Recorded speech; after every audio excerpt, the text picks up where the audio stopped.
Greetings, ladies and gentlemen, Q Nostalgia here, back with another video. In case you guys didn't notice, I've been cranking them out lately.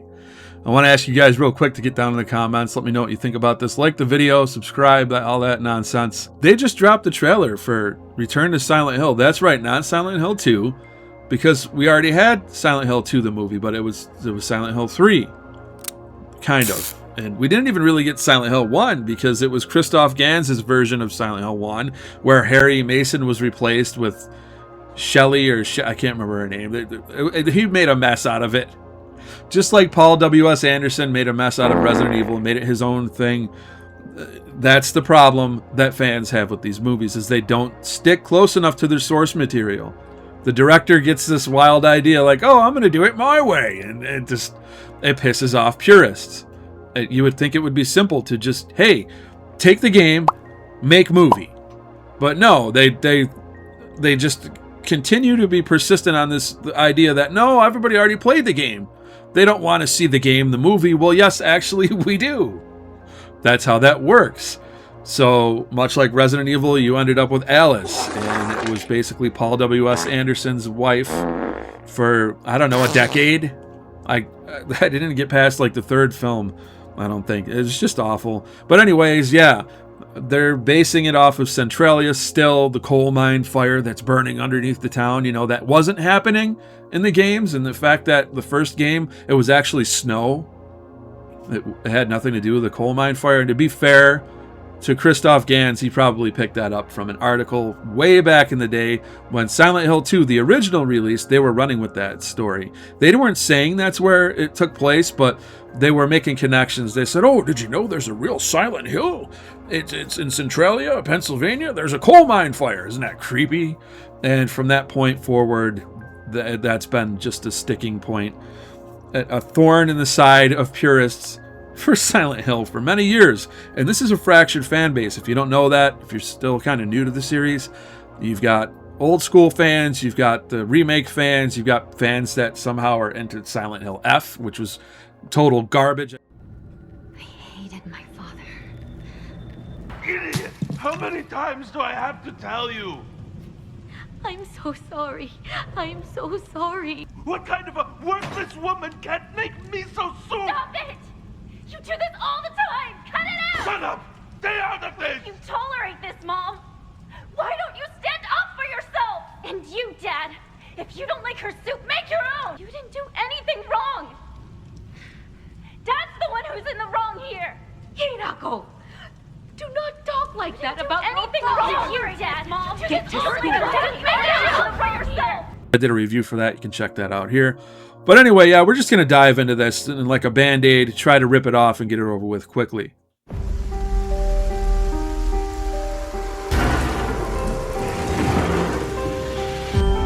James, so much time has passed, but I'm asking to please come back to our special place. Something's happened. Love, Mary. Okay, so first of all, the letter. Let's talk about the letter. Why did they deviate from the letter? In my restless dreams, I see that town, Silent Hill. You promised you'd take me there again someday, but you never did. Well, I'm alone there now, in our special place, waiting for you. James, so much time has passed, but I'm asking to please come back to our special place. Something's happened. Love, Mary. I don't understand. You know, when they remade the games, well, they ported them to HD, and they made the Silent Hill collection. They replaced the original voice actors, and it really pissed people off. They replaced Guy Seehey, who played James, and they replaced Monica Horgan. They replaced her with Mary Elizabeth McGlynn, and it was awful. I remember playing through the remake, and the letter just didn't hit like it used to with Monica. Well, this letter has gone on too long, so I'll say goodbye. I told the nurse to give this to you after I'm gone. Which means that as you're reading this, I'm already dead. But that's okay. I'm not afraid of it anymore. I just hope the pain will end soon. So that you remember me for who I was. And not what the disease made me. I want you to go on. I want you to live. For yourself. And for others. Like you did for me. James. You made me happy. Well, this letter's gone on too long, so I'll say goodbye. I told the nurse to give this to you after I'm gone. That means that as you read this, I'm already dead. I can't tell you to remember me, but I can't bear for you to forget me. These last few years since I became ill, I am so sorry for what I did to you, did to us. You've given me so much, and I haven't been able to return a single thing. That's why I want you to live for yourself now. Do what's best for you, James. James, you made me happy. The way that she read this, especially at the end, it had everybody on production in the room that day in tears because her performance was that good. So changing it has always been an issue. Just changing the people who read it has been an issue. Because Silent Hill fans we're not easy to please, let's be honest. And yeah, I don't understand why they changed it the way that they did. Just leave it the same, okay? Hello? Stop messing with the letter. Everyone got sick in Silent Hill. Everyone got sick in Silent Hill. What? Was there a plague now? Something's happened here. Something really, really bad.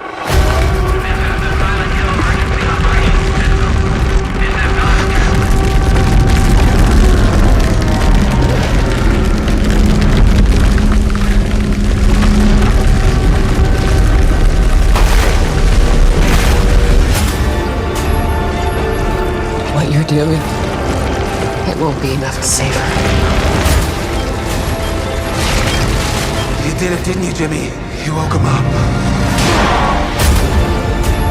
You didn't you, Jimmy? You did it.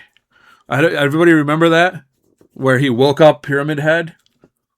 No, I don't remember that either. Because nobody can see Pyramid Head but James, because it's a manifestation of his own private guilt. His own torment. So I'm assuming that's what he's talking about there. Okay, let's go ahead. No one said it would be easy.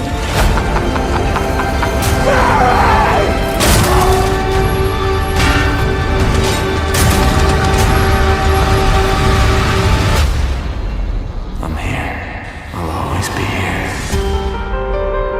Oh, no. No. I'm here, I'll always be here. I don't know if you guys are aware of loop theory, which is something that's very new to the series, actually. I don't know if people were talking about it on forums or whatever. It's some weird headcanon that the people trapped in Silent Hill, they're stuck in a loop, especially James. See, he's just caught in an eternal purgatory or a hellscape-ish Groundhog Day, where he's just perpetually in the town and he has to relive it over and over again and he can never get out.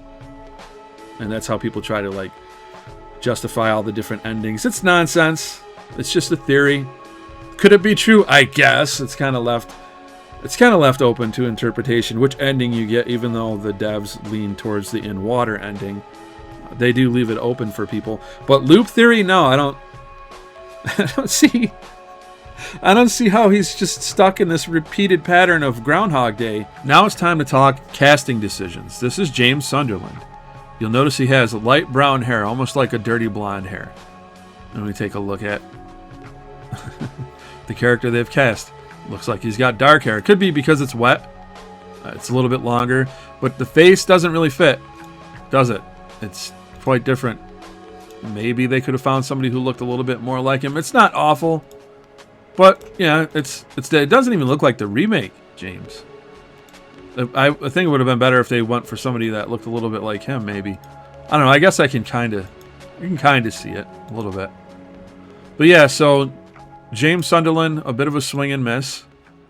Well, let's take a look at Maria. Here's Maria from the original game, and here's Maria from the remake, which a lot of people think doesn't look as good. I don't think she looked too terrible. I thought she looked all right. Some people absolutely hated her, but here we go. Here's a good side-by-side comparison. OG Maria and the new remake Maria. And let's take a look at the character who plays Maria. There we go. I thought I had it up. I didn't. Okay, so yeah, this looks like an absolutely horrible wig. The first thing, I've seen other people point this out as well. Not a very good comparison, is it? The wig looks terrible. You guys, I know there's going to be people who are like, you're being a nitpicker, man. Come on. She just doesn't look good. It's not a good fit. They couldn't have got somebody who had that natural hair. They had to put a wig on an actress. Like, they couldn't even commit to... if it's not a wig, then I don't know. It just looks awful. It just looks awful. Of course, you can't get a really good look at that. But yeah, nope. I think it was a fail on the casting. I'm trying to find another photo of her here, but it's all just from the game. She doesn't look good, man. That's not how she's supposed to look. Yeah, these are the only ones you really have. Aside from the few shots that you get of her in the movie. And in my opinion, this cosplay right here probably would have been better. It's pretty sad when we can find cosplayers who do a better job than people who are, I don't know how much money they're pumping into this. But yeah, so that's a fail. Let's take a look at Eddie. Eddie Dombrowski. I think I'm saying that right. So here's the original Eddie.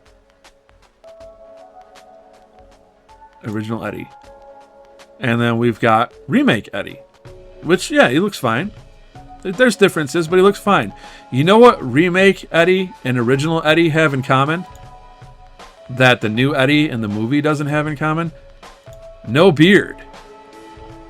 I'm assuming this is Eddie. I don't know. Maybe they're doing their own thing. I'm assuming this is Eddie, but I don't know why he's got a beard. Other than that, I think he's the best one so far.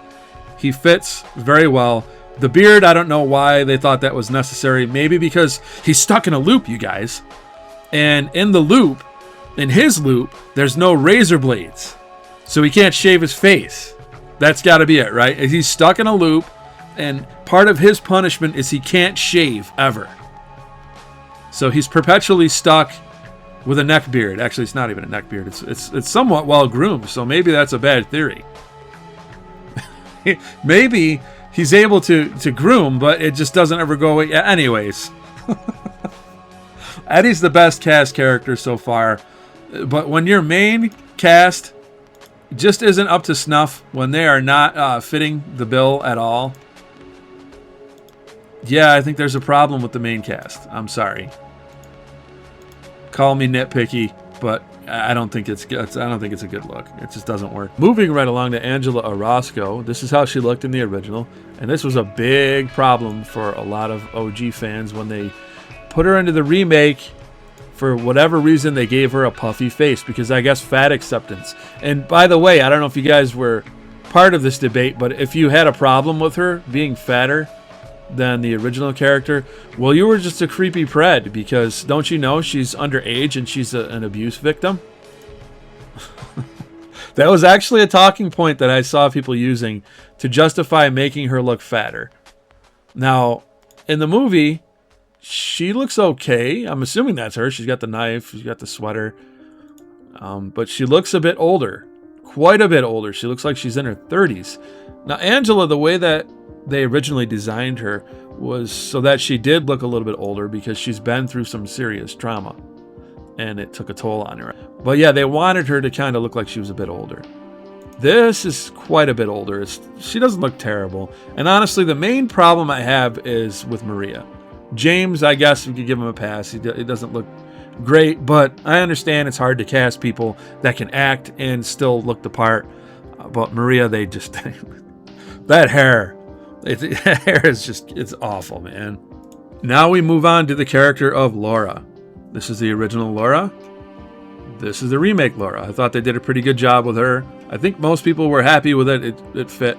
I did like the remake aside from the traversal stutter from Unreal Engine 5. There was a little bit too much combat in it, and the runtime was padded out a little bit. Certain sections were just bloated, but yeah, I didn't hate it. I thought it was pretty cool. It could have been better, but the original is always going to be king in my opinion. Speaking of the original game, Silent Hill 2 Enhanced Edition is a fan mod. If you guys haven't used this yet, this is the best way to experience the original game. So if you haven't played it and you've played the remake, I implore you, please get a copy of Silent Hill 2. I think it's on GOG. You can get it for a decent price. And then go and set it up with this, because this is the best way to experience it. It makes the Silent Hill collection look like absolute garbage. It's got the original voice actors. They brush things up real nice. The fog looks amazing. It's just the best way to play Silent Hill 2. But yeah, the remake version of her and the OG version. And then what I assume is going to be her. She's not exactly dressed the same. See, she's got the striped shirt here. So that might not even be her.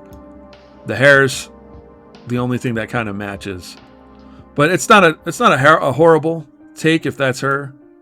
But yeah, she's a smaller character anyway. Literally. The casting decision, it's the main cast I think I really have a problem with. Everybody else looks okay. And Angela looks a little too old for the role. But yeah, that's my 2 cents on it. I think that aesthetically, once again, aesthetically it looks pretty cool. This is what you want to see when you see Silent Hill, aside from the frickin' ash falling down, which doesn't make any sense. The CGI looks a little, it's CGI, right? It doesn't look great. It could look better, but it's not awful. So my prediction with this movie is that it's going to butcher the story horribly. We can already see them doing that in the trailer, but I do think that aesthetically it's going to be very pleasing. I think there's going to be a lot of people who like this movie, and there's going to be that continued divide between the fan base. Where's Twin Perfect when you need them? I don't know if you guys remember that channel. I missed them. They're long gone. But we need them now more than ever. Pyramid Head, actually, I haven't spoken on Pyramid Head. He looks pretty cool. I mean, I don't know how you can really mess him up, right? Pyramid Head is Pyramid Head. The apron is a little weird. I don't know. But yeah, I think the creatures look good. The nurses are the nurses, right? And everything else. So aesthetically, a pleasing movie. That's my verdict on how it's going to turn out. I think it's going to look great, but it's not going to be Silent Hill. It's kind of a name only. It's going to do its own thing. It'll probably push some sort of feminist overtones or undertones, rather. Because, well, if you take a look at what they did with the original one, once again, we're going to look a little bit deeply into that. Why the F did they change the contents of the letter? It's iconic and perfect. Exactly. Gans turned a movie about a demonic cult torturing a child to bring back Satan, and a father saving that child and killing Satan into anti-Christian propaganda that makes you cheer as Satan kills everybody in a church. Alessa wasn't burnt because she was a witch. Right. Exactly. So this is talking about the original movie, for those of you who might not know. It turned everything upside down on its head. That's the problem I had with it. It did what Hollywood does very well. It hates Christianity and it hates anything that has to do with it, and so it tries to make it look evil, and it turned it into a burn the witch story. Oh, look at the crazy Christian cult burning the witch. We burn this witch. We vanquish evil. We burn the child. We fight the demon. And they got rid of the male figure. They got rid of the fact that he's the hero and he shuts all this stuff down. And right. So anyway, there is a certain subsection of people I noticed when I reviewed Silent Hill F that are insisting that the Silent Hill games have always been feminist, And then they've always been pushing an agenda because they take a look at Silent Hill 3 and they think that it's like a pro-choice message when it's not at all. There's a demon inside of her, people, okay? It's not the same thing. They're trying to birth the literal Antichrist into the world, basically. So, no, it's not a pro-choice message. Those of you who think that Silent Hill 3 is some sort of feminist thing, it's not. It's the characters that are doing the most evil in this series are actually women. So I don't know if that's a big gotcha moment for the feminist crowd. But yeah, Christoph Gans, he's your typical Hollywood producer, director, whatever. And he absolutely crapped all over the original lore. And he's going to do that with this movie as well. Again, aesthetically, I think it's going to be pleasing. But the story is just going to be a mess. That's my take on it. Now I want to hear from you guys down in the comment section below. Like the video if you liked it. Subscribe if you're new here. Click that notification bell. God bless. And I look forward to seeing you all in the next video. Nostalgia. It's delicate, but potent.